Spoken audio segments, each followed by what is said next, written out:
Part 2. Love Fire Month, 9th month, 4th day 22:20. Having completed the attack on the mansion, Entama Vasilisa headed outside. She peeled a paper strip off her leg, wadded it up and threw it into the depths of the building. The original plan was to wipe out all the humans within the mansion, recover all important documents and valuables, and then retreat. If possible, they should try to avoid leaving any traces behind. But they did not have the time to sort the gathered information, so they ended up taking whatever they saw, and it looked like they had finished robbing an empty house. However, that itself was not a problem. That was because Demiurge, who had sent Entama and Mare here, had indicated that a development like this was a possibility. The problem was more that they had exceeded the allotted time by too much. Mare and the demons who had accompanied her were no longer here. Mare had taken the most important person in this mansion to the rendezvous point. The vassal demons had departed this place with the reason they had exceeded their time piles of goods. Indeed, the reason why their timing was completely off was because they had discovered a basement while they were retreating. And that basement was piled high with contraband items and forbidden drugs. The task of recovery had proceeded slowly. To begin with, there were several underground rooms heaped high with miscellaneous items, and the high-value items were salted and concealed among the dross. As the saying went, the best place to hide a tree was in a forest. Even Entama and the demons could not have brought all the goods away with them, and so they had to sift through said forest for the trees in question. Perhaps it might have been resolved faster if the human which Mare had taken away was still around. However, it was too late to say that now. Entama and the demons decided to inspect each and every item, and they threw everything they judged as worthless into a room. This was a tedious task for the gathering party, whose strength far exceeded those of human beings. However, their hard work had paid off, and they had recovered everything valuable from the basement. As the person in charge, Entama had stayed behind until the end. With the attitude only found on those who had completed a great labor, she looked up at the night sky and made to wipe the sweat off her brow. In truth, she had not sweated at all. She only felt like she had. All right then, hurry up and move it all, everyone. In accordance with Entama's orders, the insects which were bigger than a man took wing into the night sky, carrying a large quantity of cargo. These giant beetles had been summoned by Entama's entomancer abilities. The insects flew straight toward the prearranged meeting point, their wings making a deep bass sound as they flapped. Entama watched the insects move the cargo, and she remembered that she was still holding something. Ah, I haven't eaten it yet. How silly of me, how silly. She playfully knuckled her own head, and then brought the severed man's arm under her jaw. There was a shaka-shaka noise as the flesh of the man's arm was torn away. Entama's throat moved in time with the sound. Then, with acute URP, the stench of blood spread through the air. While the fat of women's meat makes it tender and children's meat tastes good despite having less fat, eating the meat of a muscular man is best when trying to lose weight. She deftly avoided the bones, and once she was done, she chucked the rest of the arm into the mansion. Thank you for having me. She bowed to the building, and finally made to go to the point her superiors had ordered her to travel to. However, she had only taken a few steps when someone called out to her and stopped her in her tracks. Yo, this is a pretty nice night. Is it? I don't think it's nice for you at all, is it? Entama had trouble telling whether the human who was slowly emerging was male or female. It seemed female, but judging by its muscular frame, it also seemed male. What are you doing in a place like this? Taking a walk. What were you eating so happily just now? Meat. Human meat. Yup. Human meat. The man-woman's tone was icy cold, but it did not bother Entama at all. She did not care at all how humans felt. If they got in the way, she would trample them. If they stayed out of the way, she would ignore them. If she was hungry, she would capture and eat them. It would be strange if she was actually concerned about such beings. I see. So the monster makes an appearance. I didn't expect 8 fingers to rear such monsters. But by the looks of things, they didn't train you up properly. The man-woman slowly raised its spiked warhammer. As Entama saw this, exasperation crept into her tone for the first time. I say, could we just pretend we didn't see each other? A strange expression appeared on the man-woman's face.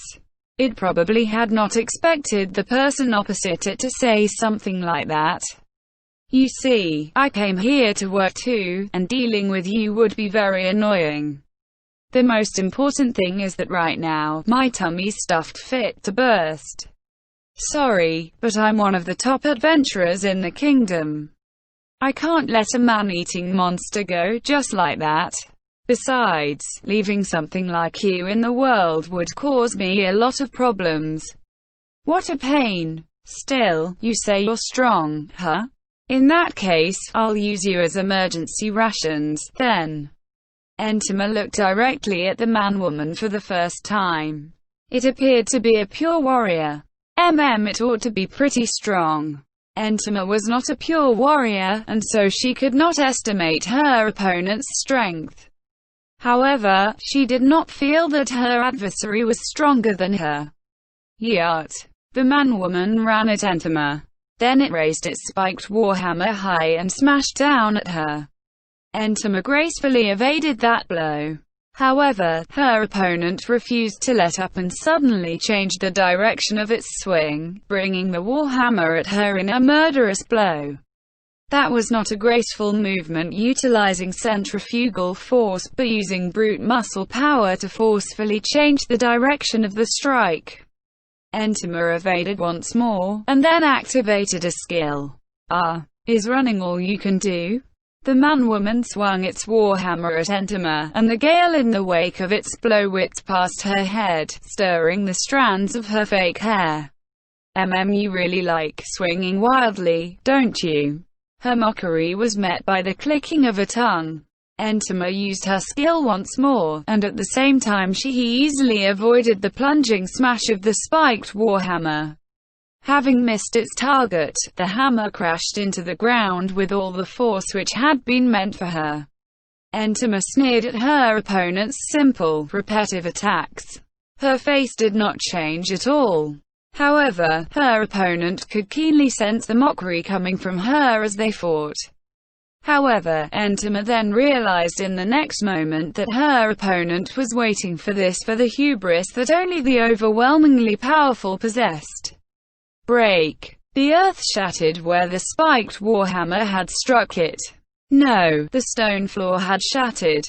It was like a localized earthquake. For the first time, Entama lost her footing. In contrast, her opponent had used some kind of magic item to remain as stately as a mountain. Entama watched as her opponent raised its war hammer once more, its head stained with dirt and debris.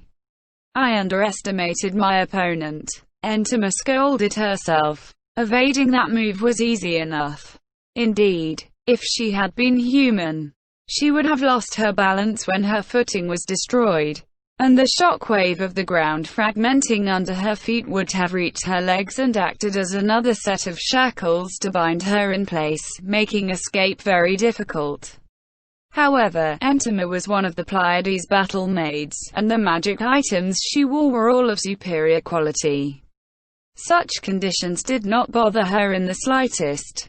There was only one problem. She would have to jump in order to evade, but that would dirty the maid uniform she wore. Would such a thing be permitted? This was a rare and precious treasure handed down to Entama from the supreme beings. That was enough, no more playing around. For the first time, there was genuine hostility on Entama's face under the mask. No more playing around. I'll kill it. Entama turned to face the falling spiked warhammer and raised her left arm. She no longer felt like a human flicking away a bug, but the actual desire to kill. Perhaps it would be different if she were a floor guardian.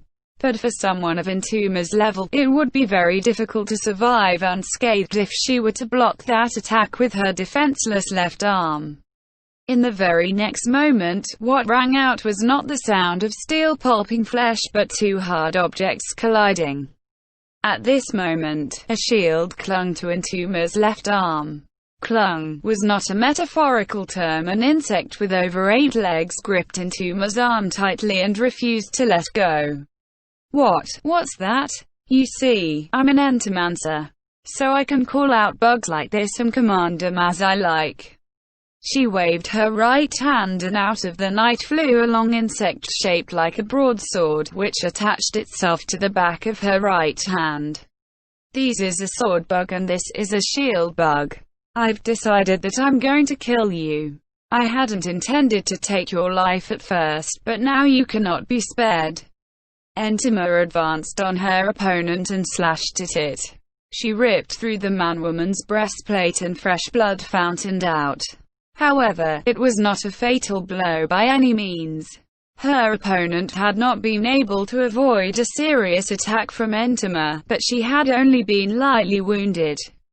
It would seem calling itself one of the top adventurers in the kingdom was not pride or exaggeration.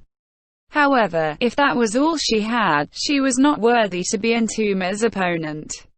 She was not a pure fighter like Yuri Alpha, but Entama Vassilisazita was still a member of the Pleiades, and she possessed power entirely incomparable to that of mankind. She swung again, and blood spurted once more, splashing her face.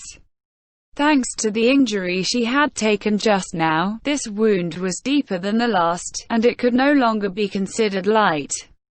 You actually changed your movements on me. Did you get serious? The spiked warhammer fell on Entama with a furious cry, and Entama deflected it with her shield bug. She felt a tremendous impact race through her, but she stood firm, determined not to budge so much as a step. In truth, nothing would have happened if she did move, but this was an expression of her pride, and her determination to not move for a mere human being.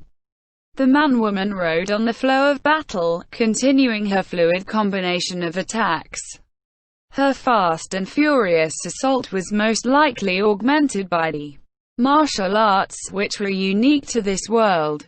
However, Entama skillfully used her shield bug and her sword bug to block the series of 15 continuous attacks without so much as a scratch. Entama did not know that this was the trump card of Blue Rose's Garen, her super combo made by simultaneously activating many martial arts. Each hit of that crashing wave of attacks was made with all the strength her steely arms could produce, and they could even break through the fortress martial art. Only the defensive technique known as invulnerable fortress, which only a few geniuses could master, could hope to fully defend against it. However, Entuma's innate muscle power had blocked every single strike. This was the disparity in their levels, the overwhelming difference in the physical abilities of their respective species. The beginning of despair began to appear in her opponent's eyes, but Entama felt nothing for it. All she wanted was to kill her adversary. Pooh-ha! She heard what sounded like a swimmer gasping for air as their head crested the water surface. The combination attack had also stopped. Entama cocked her right hand, the one with the sword bug, back like she was drawing a bow, and then stabbed forward like loosing an arrow. She was aiming for the chest of the man-woman. Her foe raised its warhammer, but it was too slow. Entuma's strike was faster than it, and it pierced its chest. Or at least, that should have been the case. The thrust missed. The insect blades struck nothing but the night air. Entuma's head swiveled. She wanted to see who had interfered with her attack. There was a black-clad woman several meters away. Behind her was the panting man-woman. "Sorry about that, Tia. I thought I was a gunner." So your blood is red too, Garen. What are you acting all surprised for? It's not like this is the first time you've seen me get hurt. I thought you'd start to bleed blue by now. Like a power-up. That's not a power-up, that's becoming another race entirely. A class change, then. As she heard the two of them bantering, Entama grew angry. She was the strong one here. Only she was allowed to act so casual. They need to know where they stood. Are you quite done yet?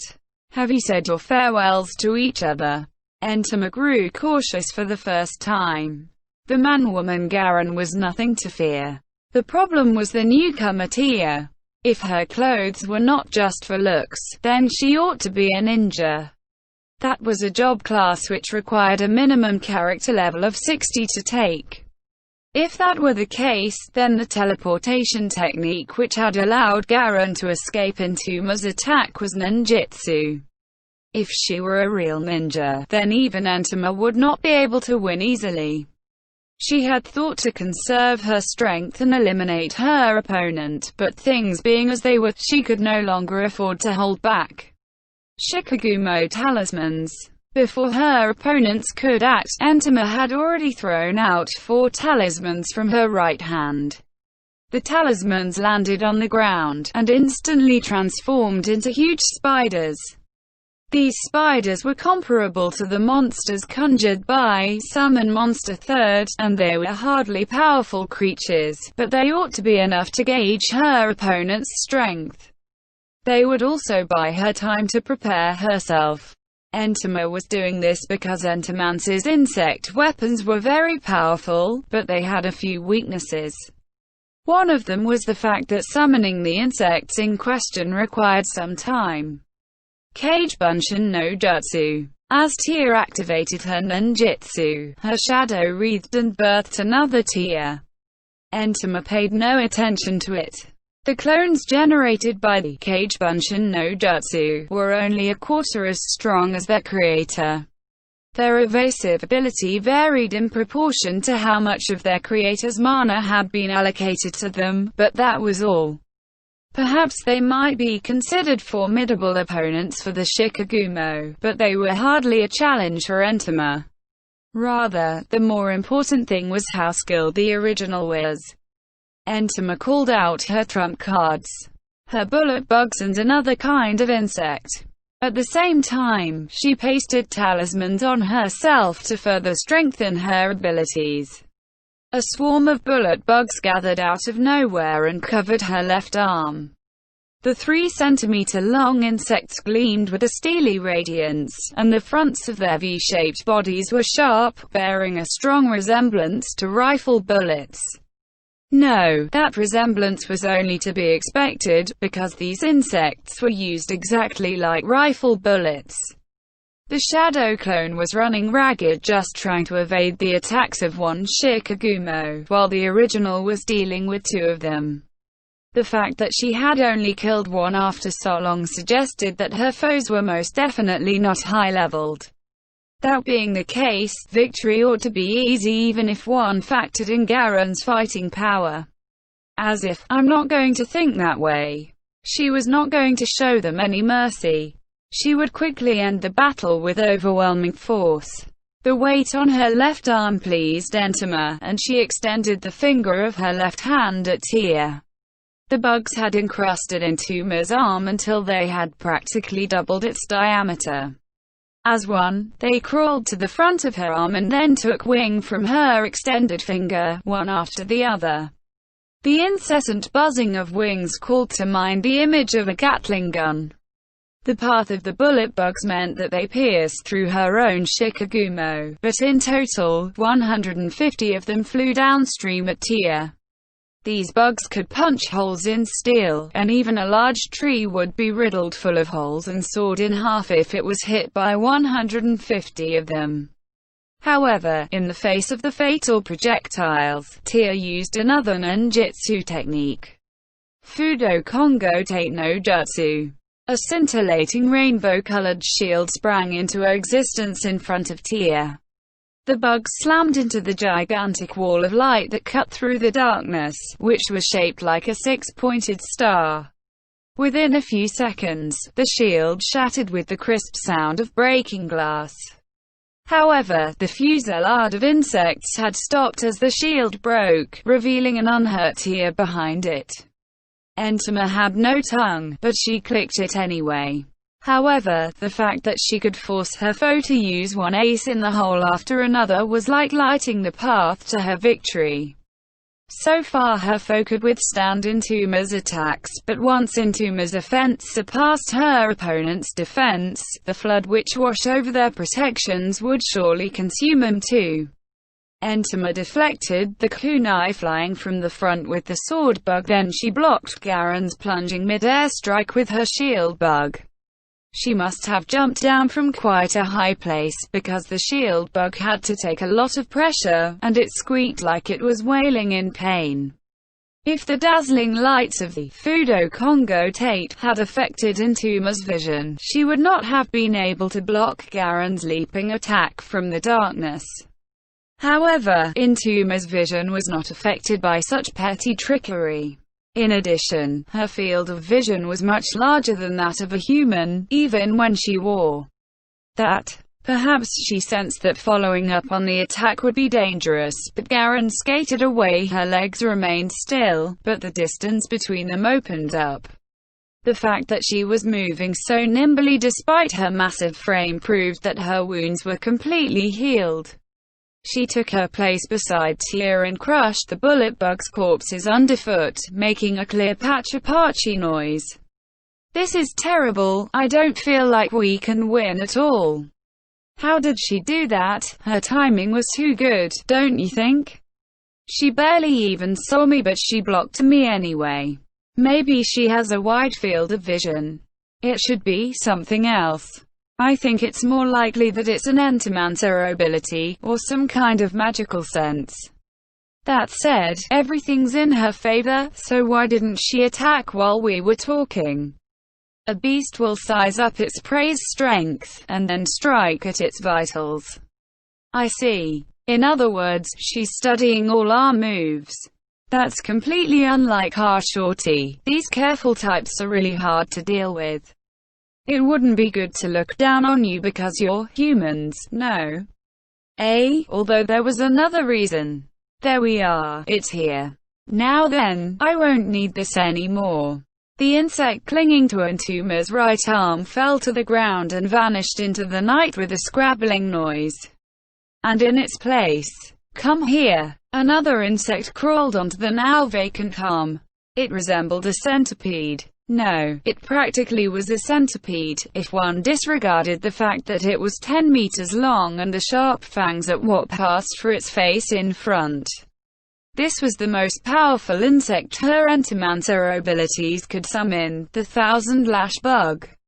Entoma began channeling her strength into her legs.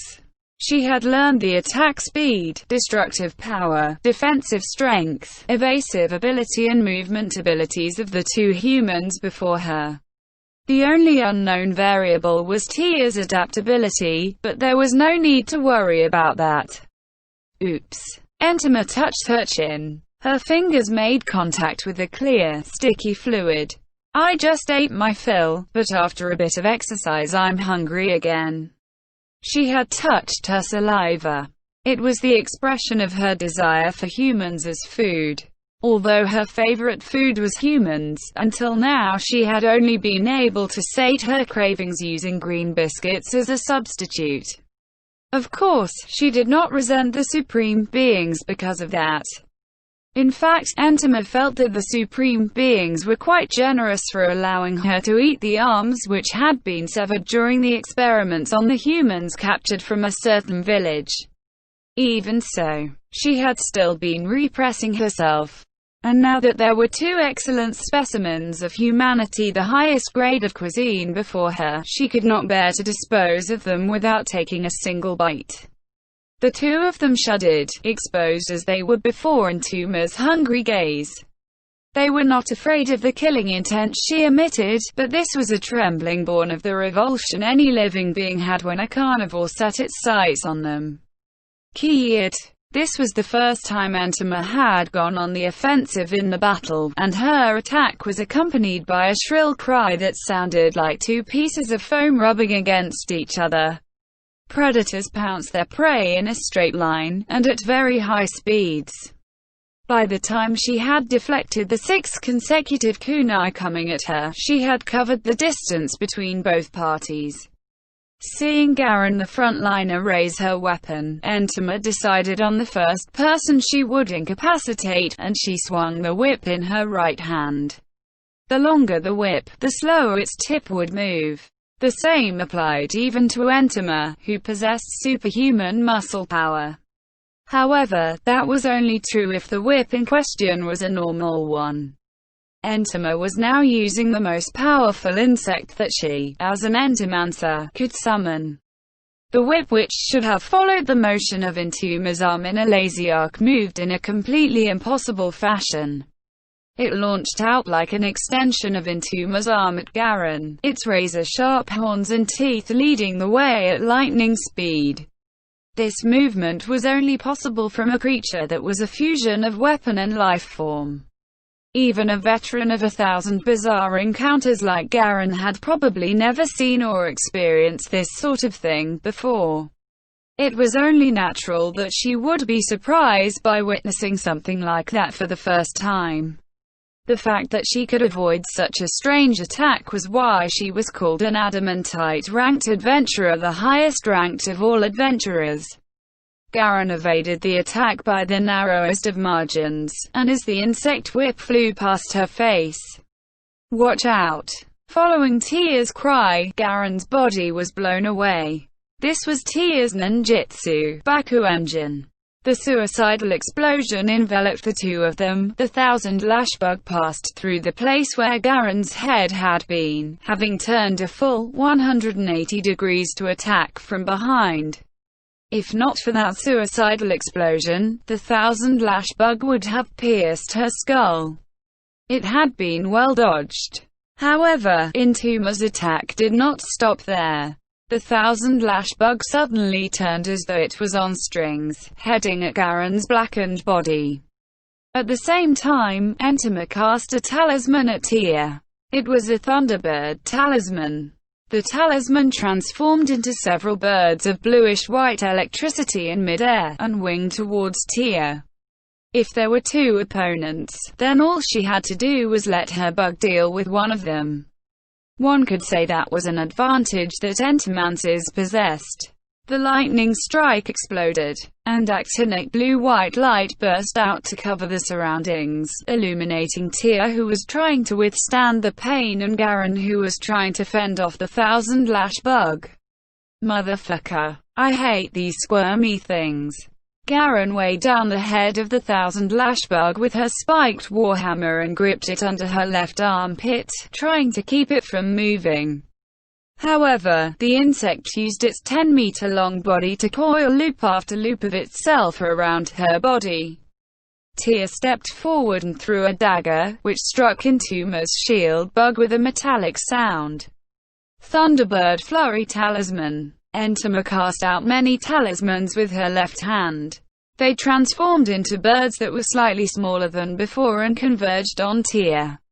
However, Tia vanished, and bereft of a target, the Thunderbirds flew on. Tia emerged from the darkness behind Entama, where she should have been outside of her field of vision. This was a short-ranged teleport through the medium of shadows. However, Entama had long since spotted her. Much like certain insects had antennae, Entama could sense movements in the air currents through a similar organ, which was another facet of Entuma's sensory abilities. The few reaming bullet bugs shot out at Tia as she stepped out of the shadows. Gawa. The stink of fresh blood accompanied a cry of pain, but Entama sensed that her opponent was still able to fight, and so she followed up on her attack. Explosive Talisman. An explosion more intense than the one Tia had previously made shattered the nighttime silence.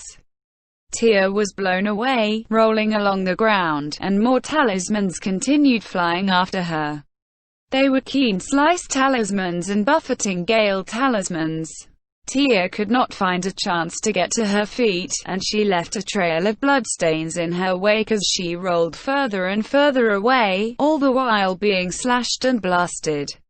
Tia, you insect bitch. The insect whip had already wrapped up Garen, who was cursing from inside the spherical mass. They had probably planned to have Garen weigh down the 1000-lash bug while Tia attacked Entama herself. Entama chuckled under her mask. All she could say was that they were utterly foolish. Entama was one of the great underground tomb of Nazarik's Pleiades battlemaids. Humans of their level could not possibly hope to defeat her. The wisest course of action would have been to ignore the fact that Entama had eaten someone and run with all their might. They had chosen poorly, and these were the consequences of that choice. The sequence of events is kind of wrong, but oh well, I guess I can't do anything about that. In any case, I'll probably be able to eat my fill since there are so many mussels, and it looks tasty too. Entama summoned more insects. These ones did not possess any fearsome fighting ability.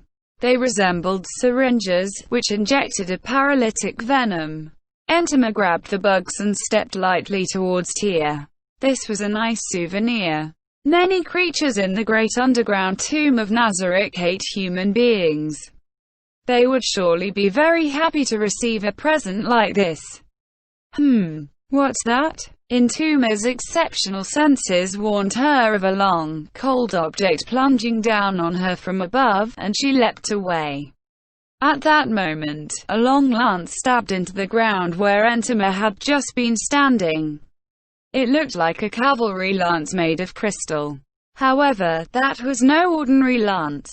That was because the cavalry lance which had pierced the stone floor was made of fragile crystal, yet it did not have a single crack on it. Is that a spell? As a spiritual magic caster, Entama could sense certain common qualities which all magic-using careers shared from the cavalry lance. Indeed, this is a 4th-tier arcane spell, Crystal Lance. The person who answered her descended slowly upon the butt of the cavalry lance. She was a diminutive, masked girl in a robe with a childish voice. More helpers? Even Entama was starting to get annoyed. She had thought she was about to enjoy a tasty meal, but then she had been surprised by an unexpected development. Her frustration was only to be expected. That's enough from you for now. From Woi. I can still let you off now, so could you please leave? Children's meat is tender and I like it very much, but the portions are just too small. I'll play with you after I've eaten the 2 of them. I see, so you're a man-eater. And you're dressed up like a maid, are you kidding me? Who the hell would want a monster who reeks of blood attending them? What did you say, you little bitch? Entama had accidentally spoken in her true voice, and she hurriedly clamped her hand down on her throat. She could not tolerate what this new enemy had said, and her agitation had overcome her. She wanted to tear apart the woman in front of her, not because it was the principle of the strong preying upon the weak, but because that woman had upset her. What did this woman just say to me? Me, a Pleiades battle-maid of the great underground tomb of Nazarik, one who serves the supreme beings. The fires of hell itself blazed brightly within Entuma's body. I'll kill you. She could no longer control her voice. However, she desperately struggled to keep her back from swelling up. Evilly, Tia called out to the masked woman, and Entama now knew the name of the person she was going to slaughter with all her strength. I was wondering what you were trying to do. Honestly. Lesson 1. Always consider the relative strength and weakness of yourself and your opponent. She's stronger than you, and weaker than me. Evilay swept her arm and set her cape aflutter, and then she shouted, "How dare you bully my comrades, you monster! Now I'll teach you what it feels like to be bullied in turn. You can thank me for it later." Furious anger exploded from beneath that mask, but Entama did not care. Entama was radiating murderous intent of her own from every pore of her body, and she broke into a sprint. In Entuma's hate-filled mind, the other two were nothing more than bothersome pebbles. Did she say nobody would want me attending them? Those words echoed through her mind, again and again. Entama swung the 1000-lash bug. There was only about a meter or so left for her to grip. The rest had already formed into a huge sphere. Naturally, Garen was at the heart of it. "I'll squash you flat with your friend." Damn woman. She smashed the 1000-lash bug down on her opponent, like she was wielding a flail. HMPH, what a boring attack. However, Evil was unmoved. Reverse gravity. Entama resisted the spell, but the 1000-lash bug turned weightless and floated up leisurely. As long as the wearer successfully resisted a spell, their equipment would also resist it.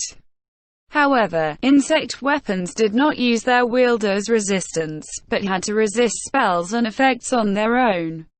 Therefore, even if a spell did not affect Entama herself, it could affect her insect weapons, as shown by the current situation. This was a demerit of insect weapons, which could prosecute independent attacks. However powerful Entama was, she could only give up her original plan in the face of this magic. The 1000-lash bug sensed what Entama was thinking and released Garen. It unrolled like a tape measure and instantly became a 10-meter-long insect whip. As Garen collapsed to the ground, Evil barked orders at her. "Garen, you're in the way. Go heal up Tia. If your gloves are used up, feed her potions." The injured humans were going to heal themselves. That alone was not a problem, because neither of them was a worthy opponent for Entama. However, the magic caster in front of her was a different matter entirely, considering her abilities. Evil was on Entuma's level. If she had help, the tide might quickly turn against her. Thus, while Entama was unwilling to deploy it, she decided to reveal her true ace in the hole. She had already used it once to exterminate everyone within the mansion in one fell swoop, but she could still use it 2 more times.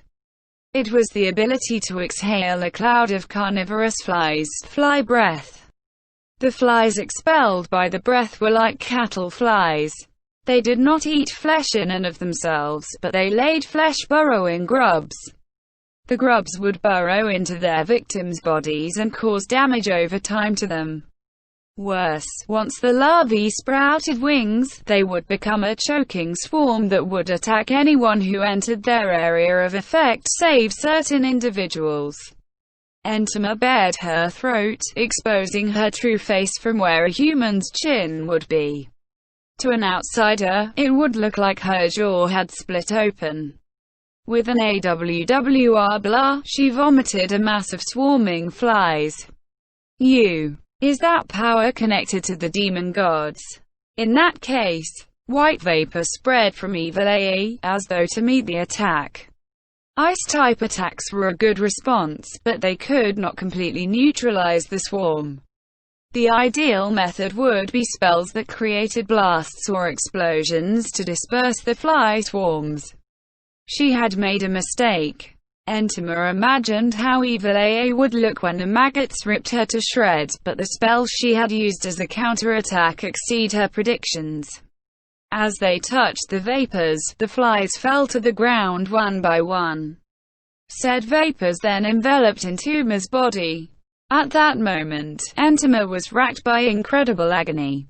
Abara. The Entamancer's face emitted a cloud of steam and deformed, as though someone had poured acid on it. Evil Eye's objective had been to negate her opponent's breath attack, but she had not expected it to reveal her enemy's true face. Oi, did it work?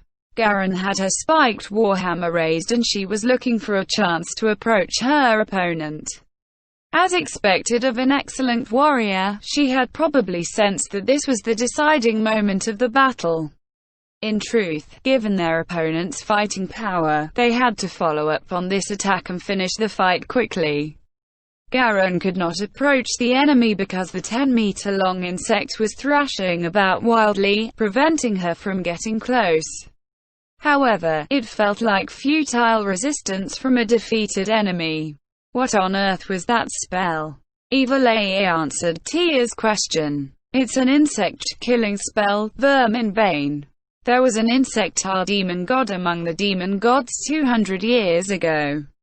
So invented this spell to wipe out the insects it summoned. Well, it's something like a unique creation. Oi, will this spell harm us? It won't. It's especially effective against vermin, but it's non-toxic towards other living creatures. Her face melted. Tia, that's because her true identity is. No, that's not a face. As though waiting for Evil AA to exclaim just that, the maid's pretty face slid stickily down and thudded to the ground. It looked like the skin had been peeled off her face, but that was not the case. The back of the face, which had fallen onto the ground, was covered in insectile legs. To think it was an insect shaped like a mask. Orgorof. The maid's throat was exposed.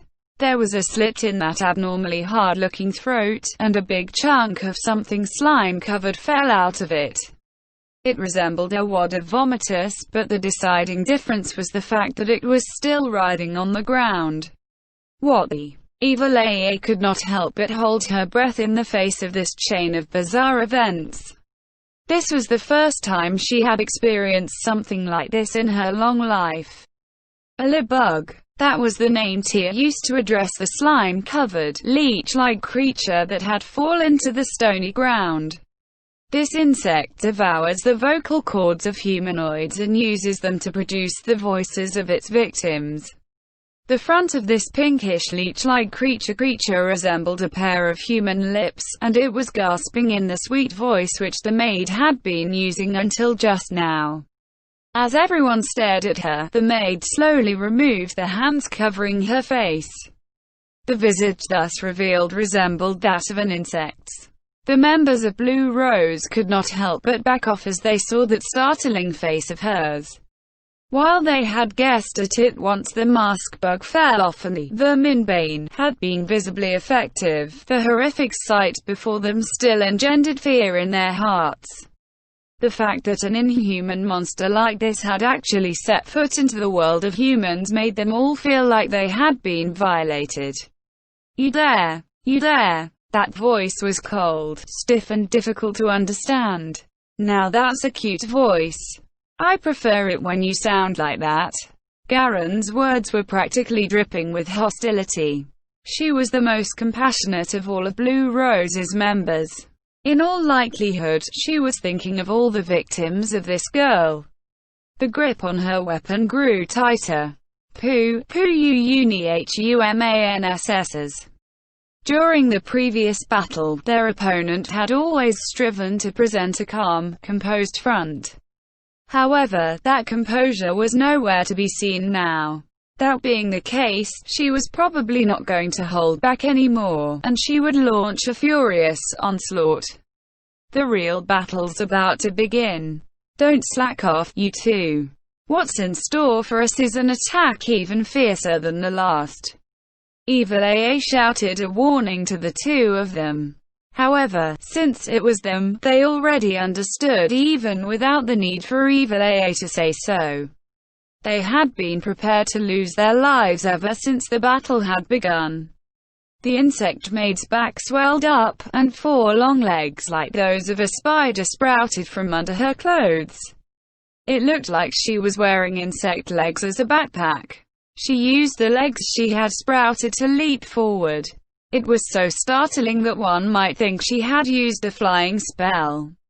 Now that she had height advantage from overhead, the monster spewed its fly breath, seeking to engulf everyone in it. Evil AA clicked her tongue and cast Verminbane once more.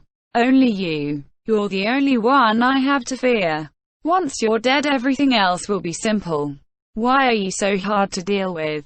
The flesh-eating flies were wiped out, and the insect maid fell back to earth, her compound eyes glaring at Evil AA. Indeed, only Evil AA could fight evenly with this monster. If Evil AA were defeated, the battle would be decided, and there was no doubt that Garen and Tia would die horribly. That said, focusing entirely on one person was a mistake. Take this. Garen smashed in from the side with her spiked warhammer. Evil AA might have the advantage, but Garen was not willing to dump everything on her. She stepped up beside her comrades to challenge this formidable foe. Evil AA smiled at her from under her mask. If she had not been wearing, she might have been too shy to do so. The monster made to evade Garen's hit, but it froze briefly in place. That was because of Tia's ninjutsu, Fudokan Ashibari no Jutsu. Her foe was not so much resistant to it as she was immune to it, so it could not stop her from moving. Even so, the fact that it had created a brief opening for Garen was a tremendous help. In response to Smash Enhanced Strike, the monster spat a mouthful of spider silk. There was so much of it that painted the upper half of Garen's body white. The sticky and resilient silk was difficult to break even for Garen's arm strength. She stopped her attack and stumbled backwards. Instead, the monster stepped forward. Crystal Lance. A cavalryman's lance of crystal shot out at the monster. It hit Entama and penetrated deep into her body, but it did not seem to hurt her at all. Worse, she seemed strong enough to summon more insects from the night, causing her left arm to swell up. Verminbane. The white vapors caused the insect swarming on Entuma's left arm to fall off, and the monster moaned in pain. The portion of her body that corresponded to a human's jaw turned to face Evil AA, and it spewed a stream of silk at her, the same as what it had spat at Garen. Defending with magic would be a waste of mana. I'm immune to binding anyway, so I should just take no. Evil AA hurriedly cast a spell. It was true that Entama had spat silk at her, but the light from its strands was colder and harder than what she had hit Garen with. Crystal barrier. The crystal wall before her eyes was cut to pieces and vanished before her eyes. Was that razor webbing? For you. The net of woven black thread which Tia cast out expanded in mid-air. However, that net could not find purchase on the monster's body. The net passed through the monster's body like an illusion and fell to the ground. To think she's completely immune to movement restriction. Che. Time out. Garen's indignant retort was accompanied by a kick at the maid, who was seeking to close into melee combat. That kick was also intended to create some space between them. The startling thing was that when the greave made contact with the maid uniform, there was a sound of metallic collision. Garen backed off, and the other two members of Blue Rose kept their distance from the maid, forming up while staying wary of area attacks. Poking here and poking there. What a pain! As Garen inspected the maid's buzzing jaws, her low voice filtered into Evil Eye's ears. Did you hear that? That maid uniform's as hard as my weapon, what a joke. It's woven from a very hard metal. Given its thickness, I'd say her clothes are much harder than your weapon. Adamantite. No, that's not it. I don't think that's all, no. She's got gear so good that it doesn't even make sense. My earth elemental spells aren't too effective against her. In other words, her items must include something with the effect of reducing magical damage. Simply put, finding her weakness and taking her unawares isn't going to be too effective. Which means, in response to Tia's question, Evil AA smiled thinly under her mask. We need to attack head-on and hit her with everything we have to drain her health. Easier said than done. What should we do? If we don't hurry up, she's going to finish powering herself up with her talismans. We'll just use our strongest moves. For me, it'll be Verminbane. Sounds simple enough. Alright, let's finish this. whooshOurWorldAudio.com However, depleting the health of one's foe with high firepower was not as simple as it sounded. Under normal circumstances, she could use Sandfield 1 or Region Petrification to seal off her opponent's movements and support the warriors, but those moves were useless against that maid. If damage had to be done, then Garen could take care of that with physical attacks. Evil Eye's role was to prepare countermeasures for when physical attacks were ineffective, and not to focus on attack magic. That was what she had always believed. However, given the present circumstances, she could no longer say that. I've always insisted that magic casters who rely on attack spells are second-rate, but I guess I have to eat my words now. Evil Eye considered the spell she ought to use. Her most effective spell was a maximized shard buckshot, but that would hit her comrades as well. The high-tier spell, Verminbane, which she had innovated, consumed a lot of mana, so it was best saved for when her opponents summoned bugs. That being the case, the most suitable spell would be of the acid element, which she did not like much. The three of them looked at each other, and they attacked at once. Evil Eye used Acid Splash as their main attack method, while Tia, whose offensive power was comparatively weaker, supported him from behind with items. Garen activated her martial arts in between a series of repeated combination attacks. Before long, the battle began favoring one side. It was true that their foe was very powerful. She could spit all kinds of spiderwebs, launch magical attacks with talismans, and summon insects to attack. In addition, she possessed powerful magic items, beyond those of Blue Rose. However, even as the group's recovery items and other resources dwindled, the insect maid was slowly being forced to retreat further and further back.